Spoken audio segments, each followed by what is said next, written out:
and welcome to Close Friends with Roland Faunte. Roland is a songwriter, singer, and goes by the name Roland Faunte on his music.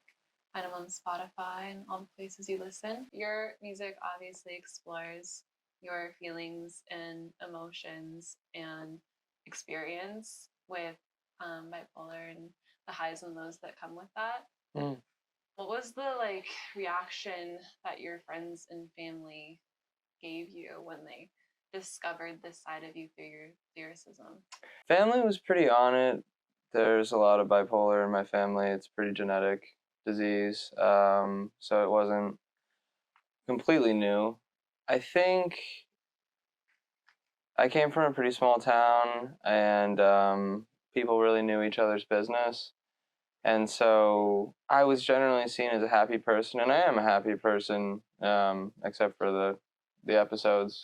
Mm-hmm. And the first album, Sewing Kit, was kind of the first time I had publicly made any, I guess, comment on that side of my life. It's an album that deals a lot with suicidal ideation and my own death. So I think people were a little bit. I mean, I know they were because they told me they were kind of like, "What is this?" Like you're kind of seem like a happy camper, pretty smiley guy, laugh a lot, this and that, and then out comes this album and it's just really dark. And I was embarrassed by that, I think, at first, and I kind of wish that I could just show it to everyone except for people that I knew personally, which obviously wasn't the case. But then also people kind of came out of the woodwork that I never would have expected, saying, I've actually been through similar things. And it wasn't, I think, a lot of the shame that I had built up around the release kind of started to dissipate pretty quickly, and then it was just out there, and now it doesn't really feel like anything at all. Better reaction than I would have thought. Fine reaction. It's almost like, these pent up feelings like shame that we have are relinquished with others' shared experience. When we disclose something and have fear of disclosing something huge about ourselves, and then other people meet you with, oh, same. Yeah. I have that too. Yeah, I think we all feel a good sense of community. I think around mental health right now, a lot of people say, "Oh, you're not alone, you're not alone." But for reasons I'm not sure, really, it just never landed with me. Mm-hmm. Even I was, hospitalized for the depression a while ago, and I think there were some other kids my age in there, and that was really the first time I felt not alone. It just felt like we were on a similar level. And the music does that as well. And just, I think depression, a lot of mental illnesses are so isolating. It's kind of a weird, it's a really cruel disease because it tortures you and it makes you feel like you're either unlovable or worthless or whatever, that your life doesn't matter, you're a parasitic burden on the people around you. But then at the same time has this element of sort of tricking you into thinking that you're the only one that has it, which is a weird feature. Like, whatever, if you were diabetic, that would suck. But if there was like a weird mind control element of diabetes that tricked you into thinking that no one else has that, it would be a lot worse. Yeah. And so, in a sense, like depression is like mind control.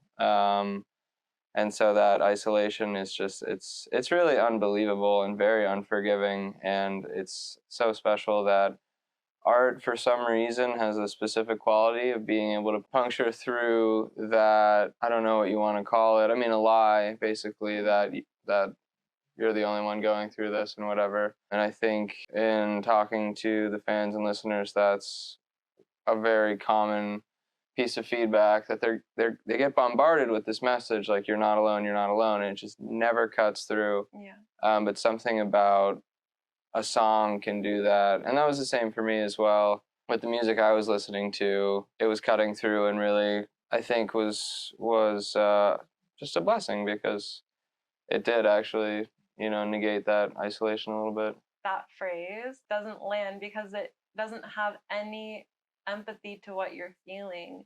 Your music really encapsulates and dives deep into the exact feelings of what it's like to feel alone.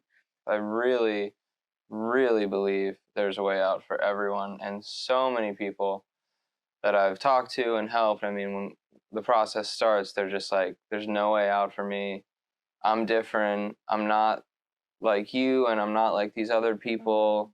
I can't make it. And they get obsessed with the sort of unique elements of their situation where they're like, you know, just picking apart. And, you know, the disease is obviously encouraging them to do this, but they're, you know, if I tell my story, this is where I was and this is where I am, they're like, well, doesn't apply to me because XYZ little detail. I'm like, yeah, I know. It's not exactly the same, but like, anyway, I don't know. I don't even know where I was going with that. It's a tricky thing, and like everyone's experience is so different, and it's, you know, the minutia is like really, in one way, just a rabbit hole where it's like, okay, like we can talk about, you know, the differences between situations and situations. Yeah. But at the end of the day, like everyone's living different lives, but there's a way through for everyone. Yeah, yeah, there is a way out, and everyone, I mean, not everyone, a lot of people start being completely convinced that there's no way out, and that's just like so cruel and brutal that the disease gives you that. I mean, other people, like they have an issue, and whatever the doctor says, all right, do this, that, and the other thing, and you'll be okay, and they say, okay, and they believe it. But for us, for some reason, we go in and people say, oh, we can help you, we can do this, and we're just like, no. And there's also like the catch-22 of, yeah, like if you do the right things, if you go get help, if you take medicine, if you exercise regularly, if you eat well, and if you practice these things, you'll feel a bit better. Yeah. Hopefully. But then there's also like the catch-22 of, okay, but if I'm in an episode or if I'm currently depressed, doing all of that is a gigantic leap, and like where to start, and even finding a good psychiatrist or therapist is Oh a my gosh. huge hurdle. I know. I think it's like 60% of counties in the US don't have a single practicing psychiatrist. I mean, it's unreal. And there are like the incentives are really screwed up. Like I think for hospitals, insurance wise, if they have an inpatient in like the psychiatric unit, the insurance company will pay them like $800 a day or something compared to someone coming in for surgery and they're making thousands of dollars. I mean, I don't know the exact numbers, but it's really skewed. It's like I remember I was down bad and someone was telling me about like a period of their life where they were exercising like 3 hours a day. I was like, dude, you might as well tell me to go to the moon. Like, that's nothing. Like they were telling you to do that? Like you should exercise 3 times a day? Yeah, they were just, no, it's just so ridiculous. It's like, I don't know. Even from, you know, neurotypical people, like that is crazy. Exactly. Yeah. I mean, a lot of my friends who are really depressed, like we're doing what we can to get them to brush their teeth, you know? Or like shower, like Yeah. get out of bed. So it's, and it also, this disease, it's like so cruel. Like it's like designed that it's like all the things that could help you are the things that become less and less likely as you get sicker and sicker. Like the more depressed you are, the less likely you are to exercise, and so you're just slowly. And I mean, I remember like I had this big episode one summer, and like I really wanted to go for a run. I don't know why. I was like, I'm gonna do that. I hadn't exercised in so long, and I did it so slowly. Like one day, I like put my shoes in the right place, and then the next day, I like put an outfit out to run. Like it was like the slowest, because I wasn't getting out of bed. Like I was doing nothing. I wasn't eating, and then I finally went on this run, and like my body just rebelled. Like I got like nowhere with it, and like I was on all these. I was still in the early phases of trying to find the right meds, and some of them were like making my heart weird and like all this stuff. But then, you know, I'm here where I am now and I'm stable and whatever, and I'll go rip like a 7 mile run like it's nothing, and I look forward to it, and I'm happy the whole time, and I'm like sprinting up the hill just for fun, and then finding a staircase and running up it twice, whatever. And it's kind of like anything you try to do when you're depressed, it's so much more important to get not depressed than try stuff when you're down there. And then I think the depression, sadness, grief thing is obviously super fascinating because such a common problem that you run into is you have someone who's depressed interacting with someone who doesn't really struggle with that. Depressed person says, well, I cry all the time, I can't get out of bed, I'm hopeless, I'm uncomfortable, blah, blah, blah. And this, the person who hasn't felt that says, oh, that sounds like sadness. And sadness is something that I've dealt with. And because I dealt with sadness, you can deal with whatever this is. And that's obviously incorrect. I think we've made depression like a casual word that we use and like throw about like, oh, like that's depressing, that like that happened, like but they didn't have my shirt inside or whatever. Like, oh, it's so depressing. That also stems from how mental health is so relevant in our generation.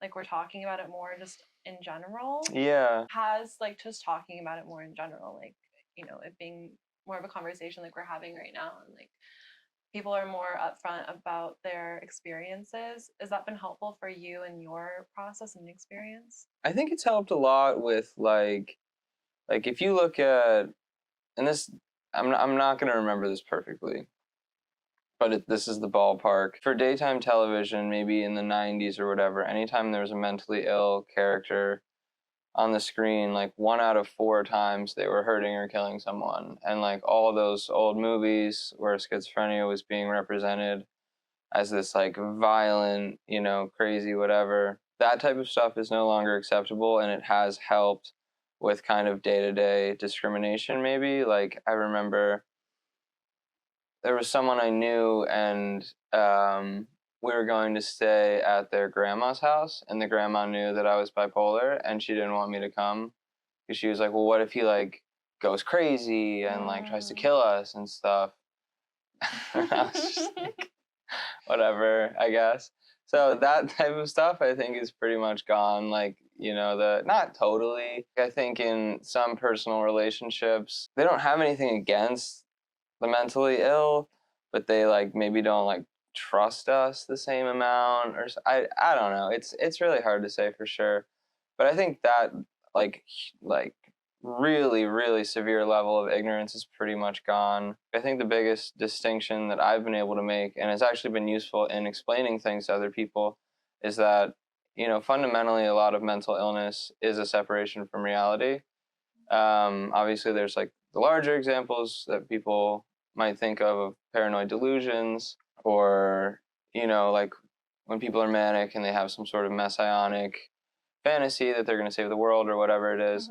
But that's true for depression as well, where you think that people who say they love you are actually lying. You think that everyone would be happier if you were gone, and all these things that are like, they're not true, but you're completely convinced of them. So you have this separation from reality. And then sadness is usually not like, you get your heart broken and you're like, wow, my life's going to be completely different without this person, and I don't really know what my new source of happiness is going to be. We did everything together type of stuff, and you're really sad, but at least you're tethered to something. Like something did that to you, and it's something you can hold on to. But I think, when I first started having like really, really intense depression, I was more uncomfortable, emotionally, psychologically than I had ever been by a mile. Like not even close. Like the saddest that I've ever been was fucking paradise compared to depression.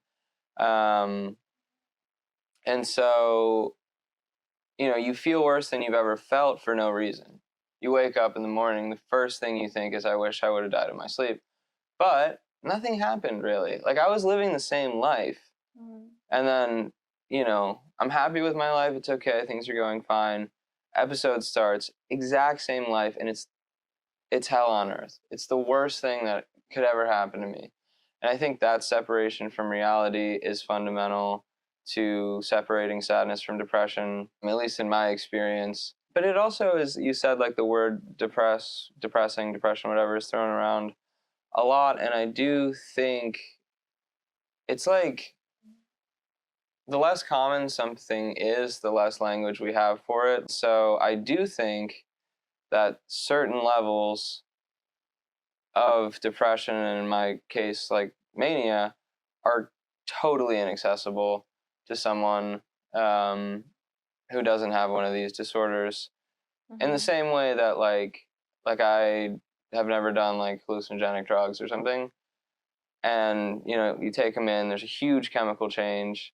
If I haven't done that, people can't really explain it to me, and I'm never really gonna get it. Yeah. You know, and so I think with this stuff, they're huge, and they're not just chemical, electrical, whatever, all that stuff. So when my brain's going haywire, it is in a place that is inaccessible and indescribable.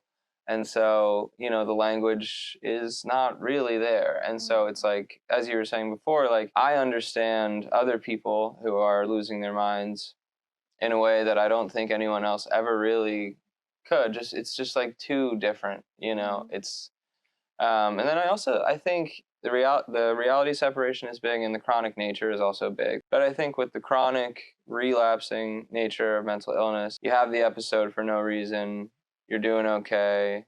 You have another episode for no reason, you're doing okay.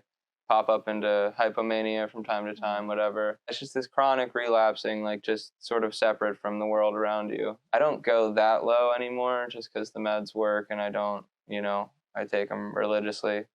I pretty much worship them. Like they gave me my life back. So, yeah. I think, does that answer your question? Yeah, for sure. All right. For sure. And then there's also like the why me. I know that you spoke Oh my gosh, about. yeah. And I had that too. Like when my mom passed away, I was like, I know. whose mom passed? Like, Yeah. I'm 21. Like, why me? Like, why my mom? That's so messed up. Like, Yeah. what the heck? Like, she was so good. And then, you know, like with getting diagnosed with bipolar, Oh she my was like, gosh. oh, why me? Because like it's so rare.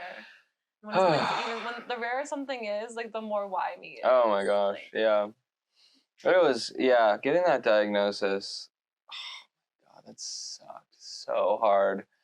I remember like I was diagnosed like major depressive disorder, whatever, for like 8 months, and then had some hypomanic bumps or whatever, and then the doctor, and they're very cautious with that, you know, they don't just, well, good doctors don't toss them around, some do, but he said, you know, I think we should consider the bipolar diagnosis. I just looked it up on my phone, and it was like, this condition can be treated but cannot be cured, and then it was like there was a classification that said lifelong chronic, and like in my mind up to that point, it was kind of like, okay, I'm hitting a wave of depression. You know, I'm 19, not the craziest thing. This really sucks, but like, I really wasn't considering the fact that this was something I would have to deal with forever. And then I looked at that and I was like, I can't deal with that. Like that was the first like strong suicidal thought I felt like I had. I was like, I'm not going to live this way. There's no, I can't.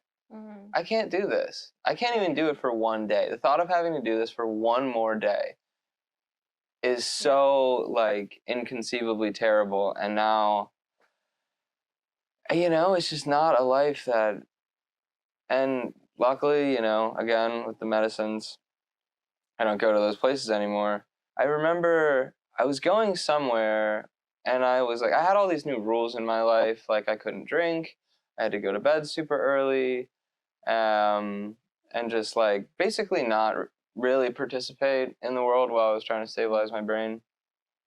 And I was like walking somewhere with all my pills, like, you know, and I just looked into this bar, and I saw all these people drinking and laughing and being happy, and I was just like, I fucking hate you. yeah. I hate each and every one of you. I'm How so can you do this? bitter. It's so unfair. That's what I should be doing. Instead, I'm heading back from the pharmacy to all these pills that, like, you know, and at that point they didn't really work. And I was just like, this is bullshit. Like, I'm a happy person. Like, this is, it's just the arbitrarity of it was unbelievable. Mm-hmm. You know, and this thing was just waiting in my genes throughout my whole life. It was in there, and then I hit the 19 whatever, and out it starts to flow. Mm-hmm. Takes everything from me, Mm-hmm. and it's just like I'm losing some of the what are supposed to be like the coolest years of my life. I can't fucking sleep. I can't do blah blah blah. It was just like, it's just so unfair. Like I didn't like this is the worst thing I could ever imagine. I wouldn't wish it upon my worst enemy. Like, I wouldn't wish one day of that level of depression on anyone, no matter what they did. And I do it every day for no reason. I didn't do anything wrong. Like, this is the harshest, most brutal state of existence.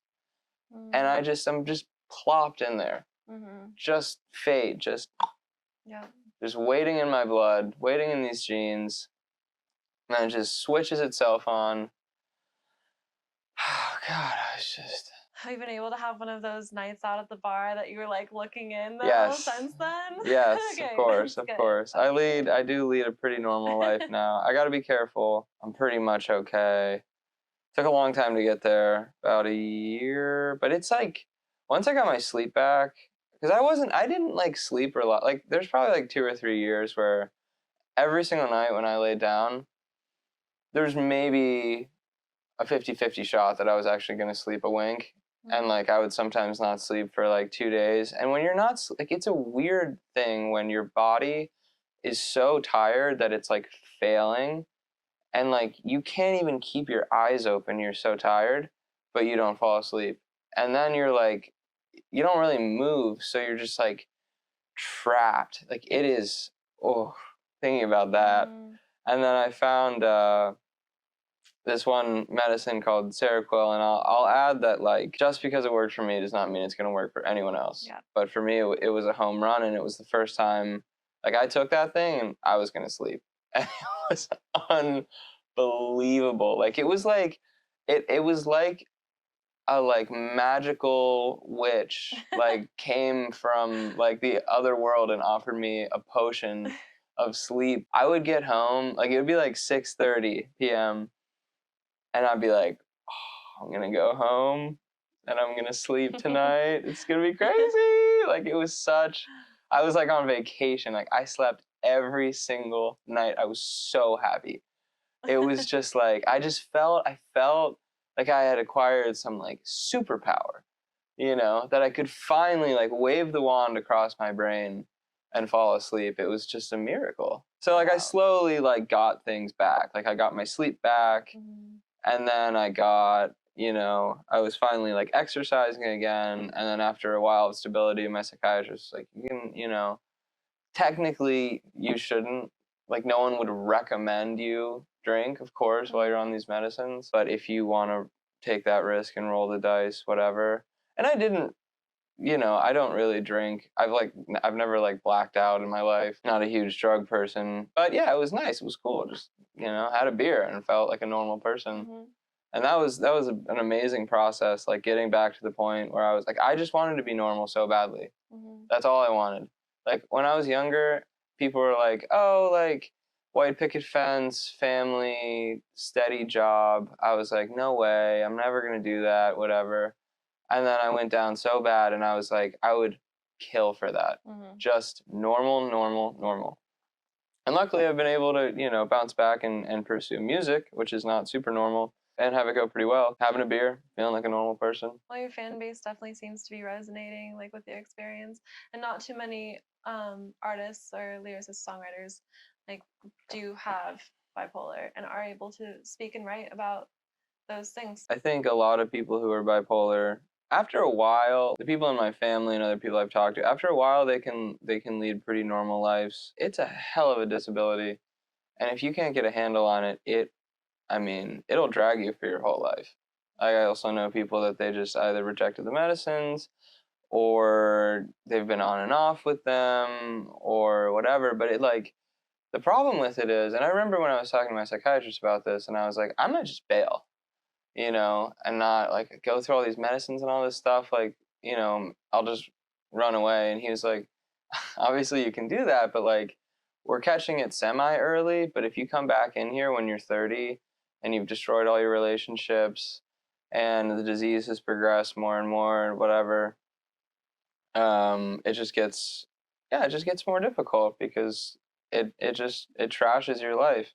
Well, with that, and back to the music, obviously your lyrics tell different stories of different ups and downs in your life and things that have happened. So how do you use those melodies and different sounds and to kind of tell the story that the words are telling? I just try to stay out of its way.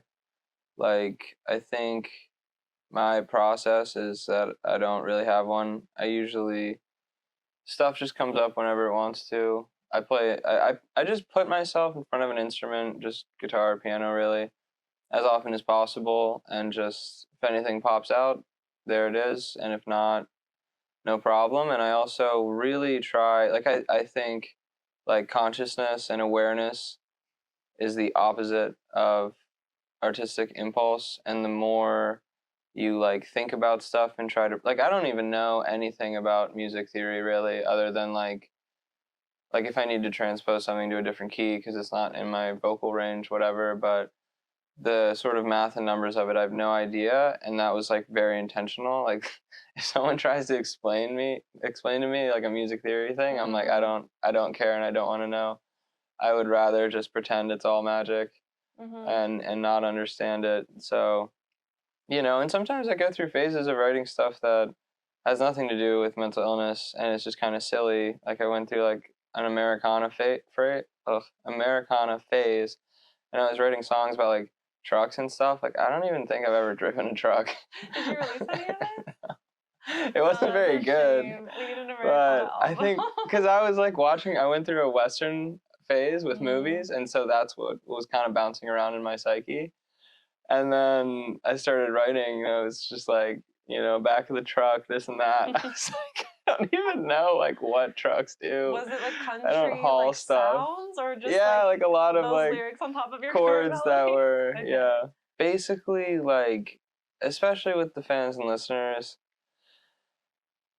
I think, and then not all of them have mental illnesses, obviously, but I mean, I'm a fan. I have social anxiety. We'll take but it. Not really anymore. There is hope. Nice job. Yeah.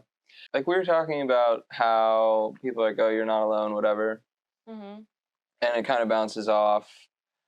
But it's like I have this song, Doing Well, and it's, like, super repetitive. It's like 18 minutes. And I think it's probably the best lyrics I'll ever write. And if I wrote them in a poem, like, they would be good.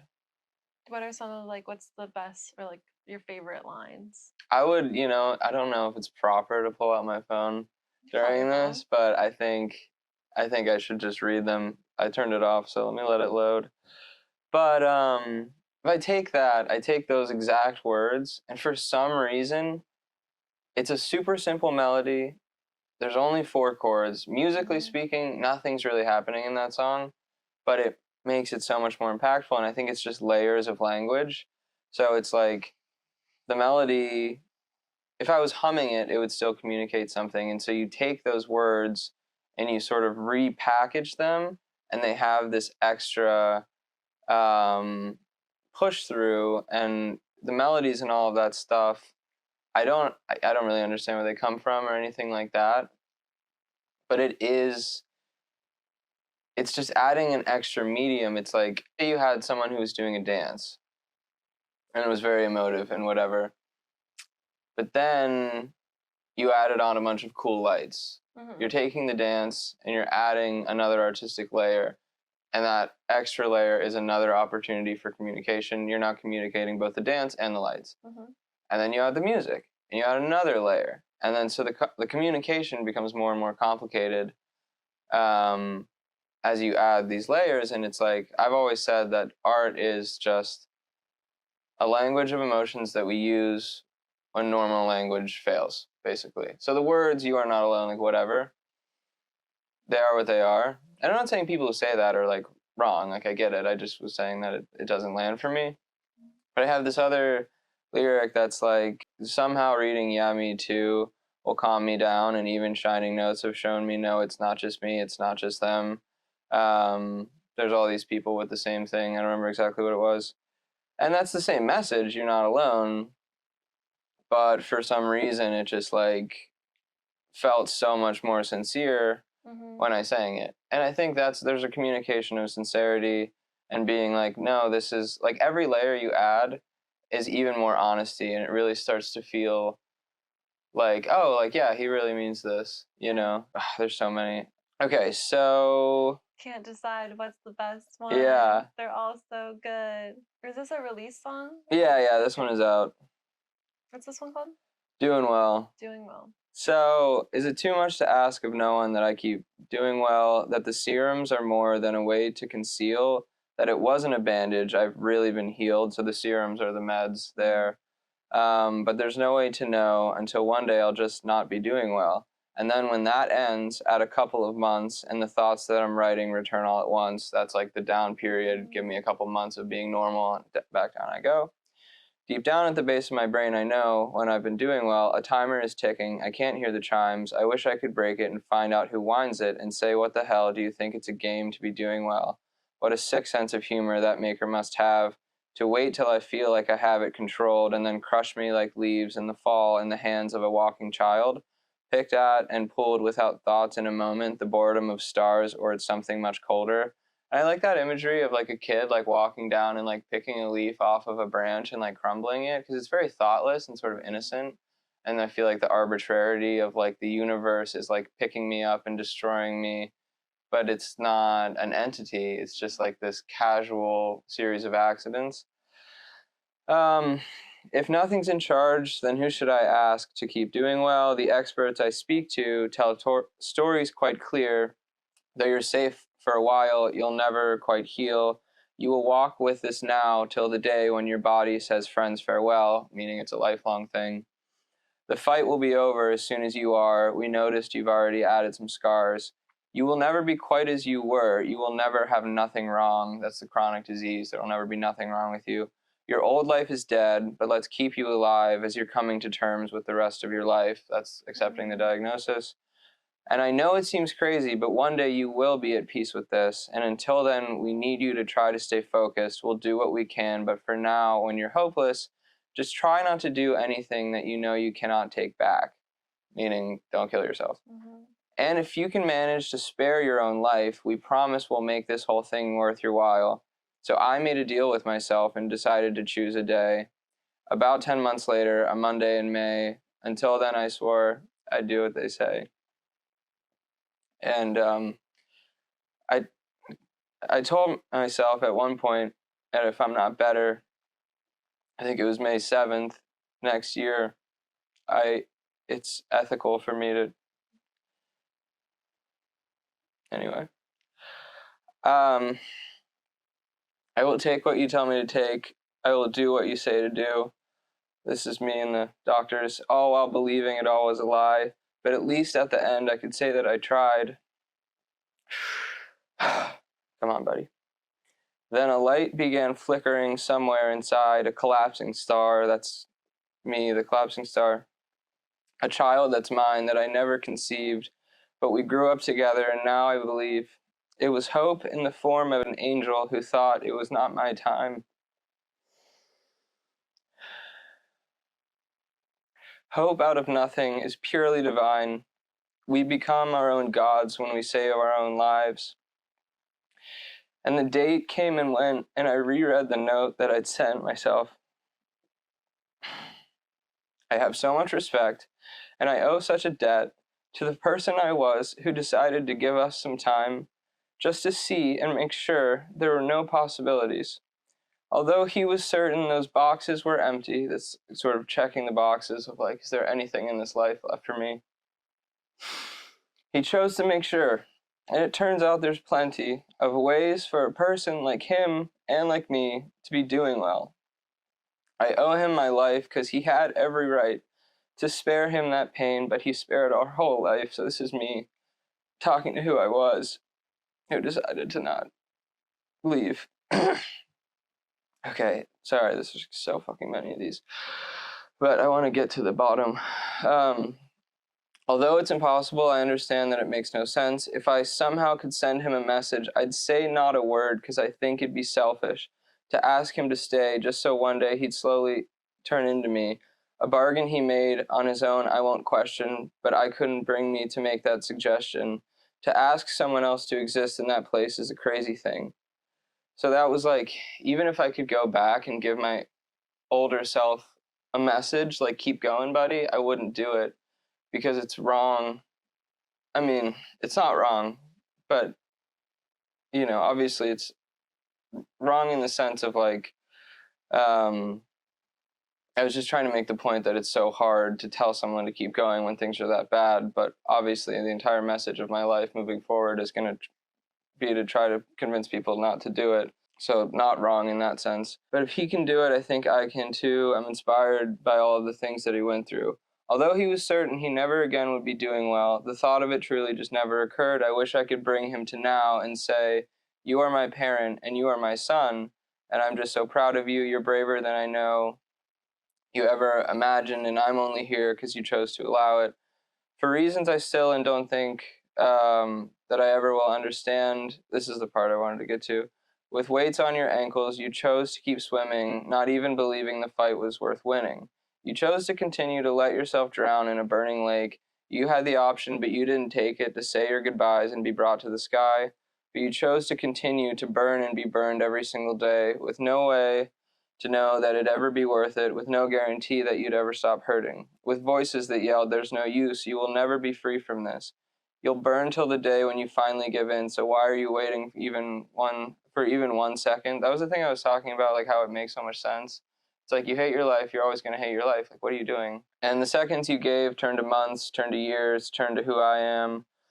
And I promise that none of this will be in vain. I will give all I have and I'll do something great. That's kind of, I guess, trying to make the music and make something beautiful out of all this shit.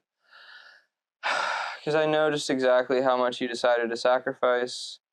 I've been back to that lake and I still can't believe that you stayed even though you thought you'd never leave. Thought if others could feel what you felt, they would tell you it's fine to leave. This was something I was really obsessed with. I thought that if I took everyone in my life and I gave them like a day of depression, they would all be like, oh, you can take your own life. We had no idea. Like, I was just so, and like, I wouldn't want them to ever stay there for, I was like, if I could just give you like 10 minutes even of this agony and then tell you that I have to live the rest of my life like this, you guys would tell me I can bail. Like, I know it. You would not ask me to keep doing this. I thought if others could feel what you felt, they would tell you it's fine to leave. It's only because they don't know what it's like. When they ask you to stay, they can say it so lightly. We're almost done. Sorry, there's just so many. Take your time.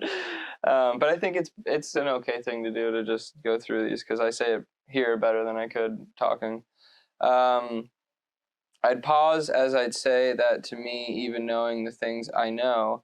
So it means so much more that you did it in blindness. I'll cherish this life that you birthed out of kindness. I can't understand it, but just sort of wish I could shake your hand. I wish you could know what a hero you are. I will write down your story and spread it across all the world so that people who stand in that lake might feel some relief that you never got, but that now can be given. I'll find the right words and be sure they're delivered in only the finest of ways. I'll make songs that you'll never hear. For whatever it's worth, I'll just say one more thank you. You showed me that life, even mine, is worth saving. So that was just like talking to, you know, that original kid that I was, who was just getting fucking massacred by this stuff. And he, like, never thought he would be happy again. And he hated his life. And he just fucking kept doing it. I don't even know why. What a legend. And you did it. And that was you. Now you're here. Yeah. Speaking on it and writing beautiful lyrics about your experience. Like, that could definitely be a poem. One long ass amazing poem. Big fucking poem. But a beautiful one, and I'm really happy you read every line, because every line, like, I wouldn't be able to just pick 4 lines that you could read because they were all really. Oh yeah, and that was only like 10% of the song. This is a song that's out that I can go listen to? Yeah, it's 18 minutes. It's a doozy. Oh my god, this is an 18-minute song.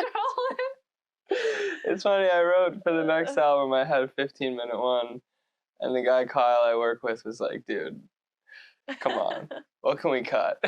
So now it's like 9. Well, you beat that Taylor Swift one by a landslide. Yeah, well, she copied me. That's wild. No wonder you have an hour and 47-minute Q&A. Yeah, just chilling. Just chilling. Anyway, what else we got? Anything? The pressure of making something good. Did you have a pressure about that song? Because it's really good. So was there like, or did it just flow out naturally? I'm pretty good with that. The writing side, when I write something good, I know it's good. I just write so much stuff that like I can throw away 90% of what I write and still have plenty left over.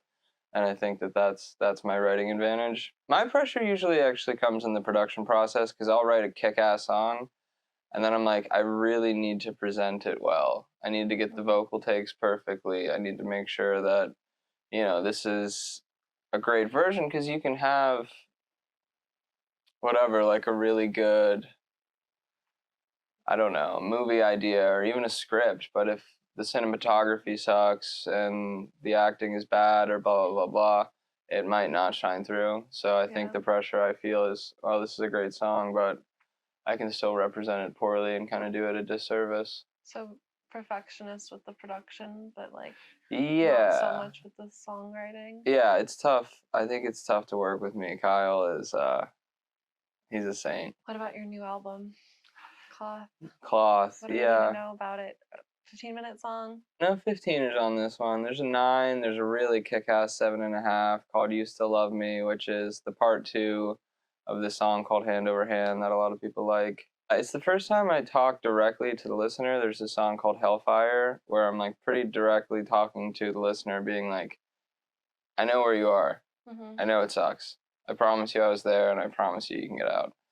And I think it was cool. Like I made Sewing Kit just for myself. Needle and thread kind of for myself, but then at this point I was like, there are people who are suffering a lot and they're paying attention to what I'm saying, so I need to take that opportunity to tell them something encouraging. So there's a lot of that on the album. It's overall pretty hopeful. I also have the first like actually fun, I mean Gates of Cloud was kind of fun, but there's a song called Arrow that's like really a foot tapper, which is new for me, so I was foot tapper. Yeah. I was happy to see myself do that. I was like, all right. Cool. Is it done? Is it produced and everything? Yeah, it's all set. It's getting mastered on Wednesday. Amazing. Yeah. When does it come out? I think we're gonna do the first single before Christmas if we can get it out. Maybe do one more before Christmas, and then the album, unfortunately, probably not until next year. But I really want to make the rollout as good as it can be because I've been making this bad boy for like 2.5 years. So I have put absolutely everything into this album. I feel like that's what happened with your last album too. Was it like a 2.5-year thing? It was, but Needle and Thread I just made by myself. Sewing Kit was as difficult an effort as Cloth. Needle and Thread, I felt like it was. I mean, it sucked to make with all the perfectionism stuff on the production end because I just torture myself with that stuff. But Cloth is the first time I've really worked with other musicians and just doing a lot of things that are very difficult, that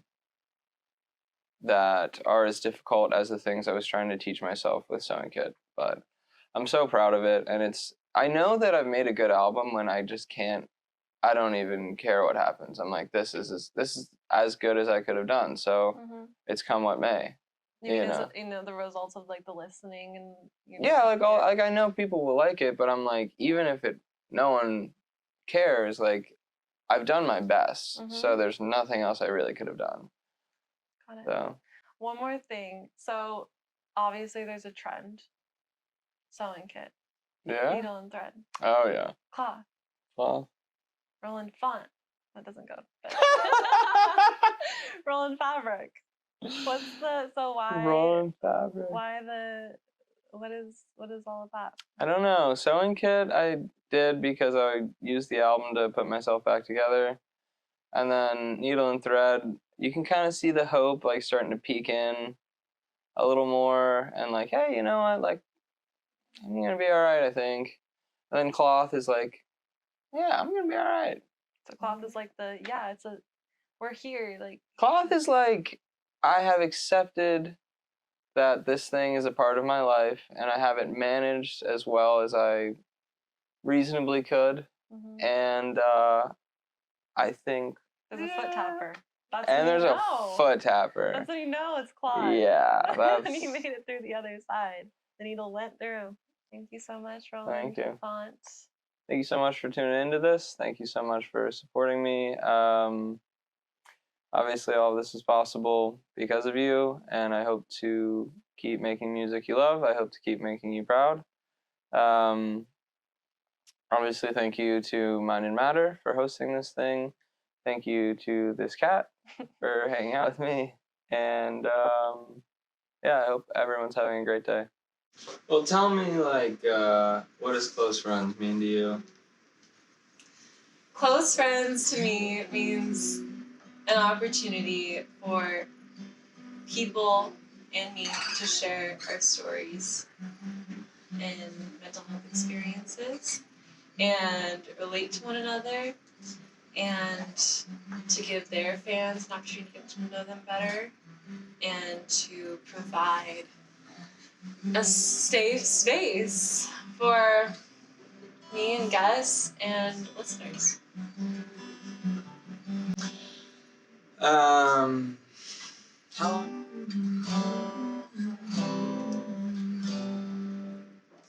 I think that's like a jingly.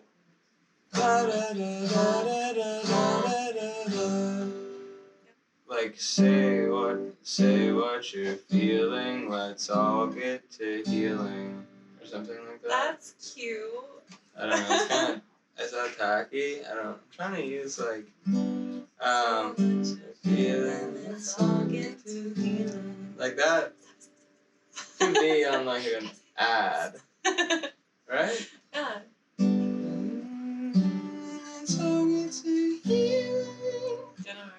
You could do some arms on that.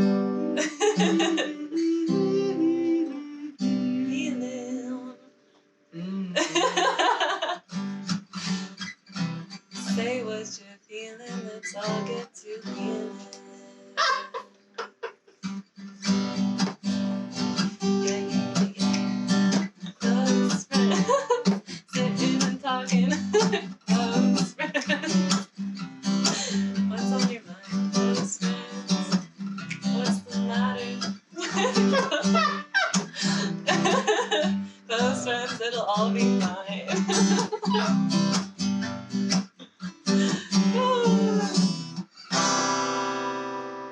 Say what you're feeling. It's a breakdown.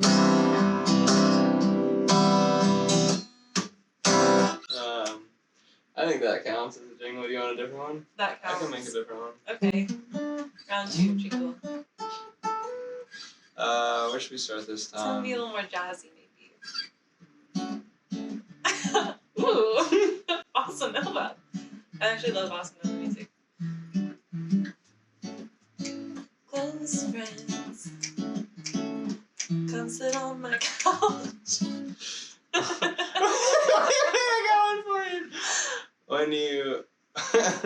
When your heart and your feelings start to say ouch, don't freak out, just sit on my couch. I think that's it. That's the winner. Don't say ouch, just sit on my couch. Couch for your ouch. A couch for your ouch. When your heart says ouch, sit on my couch. Sit on my couch.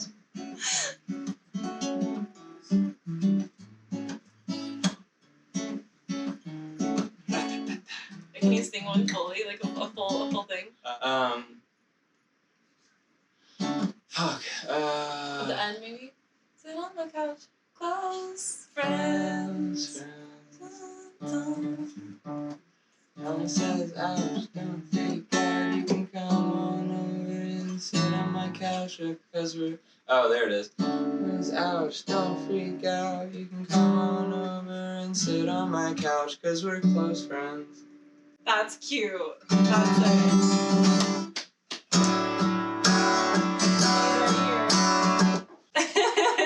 Thanks, Roland. Nice. Ouch, don't freak out. You can come on over and sit on my couch because we're close friends.